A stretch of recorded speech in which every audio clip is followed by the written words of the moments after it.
Before you joined the FBI, you railed against it for covering up Jeffrey Epstein's human trafficking ring. Let me refresh your memory with this clip. It has Epstein's list. They're sitting on it. That doesn't seem like something you should do. You're protecting the world's foremost predator. That seems like an evil thing to do, regardless of who may be embarrassed in the release of that list. Why is the FBI protecting the greatest pederast, the largest scale? Why is the FBI protecting the greatest pederast, the largest scale pederast in human history? Simple, because of who's on that list. So you finished that December 2023 interview with a challenge to the FBI and harsh words for Republicans in Congress for not getting the Epstein files out to the public. You can see this clip. Boy pants, and let us know who the pedophiles are.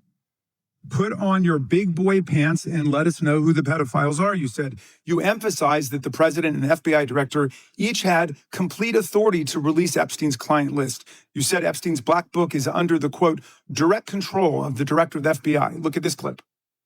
This is way off the topic, but who has Jeffrey Epstein's Black book? black book? FBI. But who? That is, that I mean, there's... that's under direct control of the director of the FBI.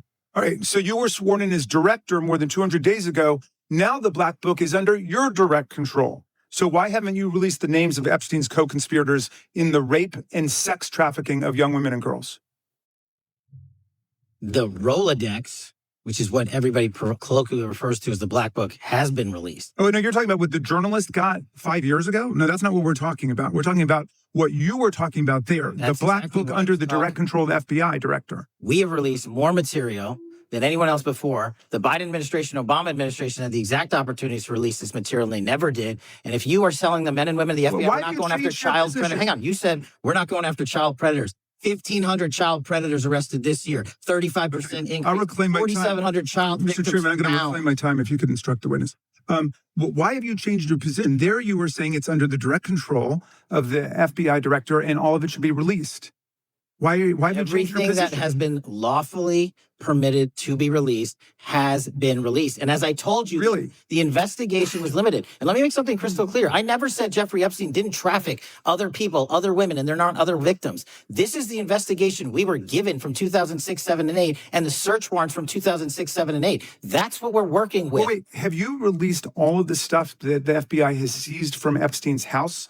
The computers, the emails, the file cabinets, the documents? What about the financial records? Have you released all of that? Everything the court has allowed us to Which release. court are you talking about? 3 separate federal courts have come in and said... We're talking about the evidence you've got. It's got nothing to do with what those courts have. Do you have any idea about how the law works? Wait. Do you want me to break the law in a federal judge's order? No, I want you to satisfy follow your own curiosity? word, Director Patel. You said up there it was under the direct control of the FBI director. He had the black And book. everything I have direct control over, we have gone to court. You haven't. Complete your We went sentence. to court. Everything you have direct control over, you said.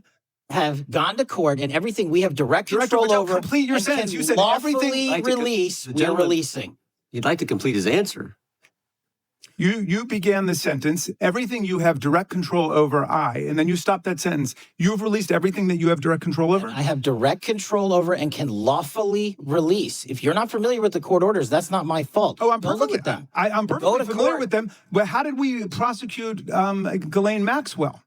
She was prosecuted with the investigatory material that was collected from 2001 and 2005 because of the non-prosecution agreements and the court orders on the investigations and search warrants. We were not able to develop new information. And oh, by the way, Jeffrey Epstein was out for 12 years, and the Obama and Biden administration did nothing to look at his work, his pedophile network. If you want to blame me, that's fine. But now you're blaming the men and women who conducted this Stop great that. search. Recent confrontation in Congress wasn't merely political theater. It was a stark reminder of how quickly bold promises fade when power changes hands.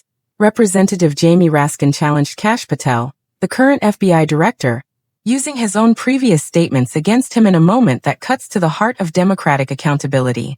Before taking office, Patel was vocal about the Epstein case. He insisted the FBI possessed Epstein's records and claimed the director had direct control over them. His message was clear and forceful. Expose everyone involved, no matter their status. He openly criticized officials for hiding behind procedures, demanding they reveal who the perpetrators were without reservation. Now, as director himself, Patel's tone has shifted dramatically. The bold declarations have given way to legal qualifications. Where there were once sweeping commitments, There are now citations of sealed court orders and investigative constraints. While he maintains that everything legally permissible has been disclosed, this technical compliance rings hollow against his earlier moral certainty. This isn't merely about bureaucratic process. It's about the survivors. Women and girls who endured unspeakable trauma through Epstein's network have waited decades for justice. To them, legal obstacles sound like yet another wall between their suffering and accountability. When Patel cites limitations, survivors hear the same protective silence that has always shielded the powerful.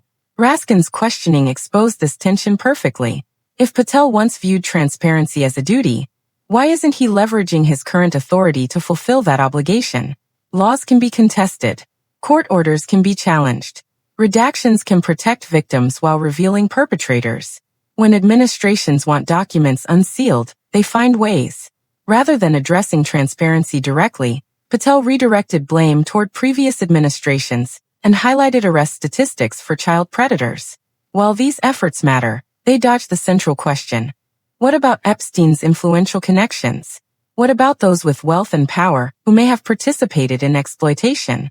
That's the disclosure people were promised, and that's what remains withheld. This resistance isn't surprising. Institutions protecting information about powerful individuals almost always cite procedure, legality, or security concerns. Yet beneath these justifications lies a fundamental question. Will justice remain blind, or does it still favor the privileged? Transparency never comes willingly from those in power.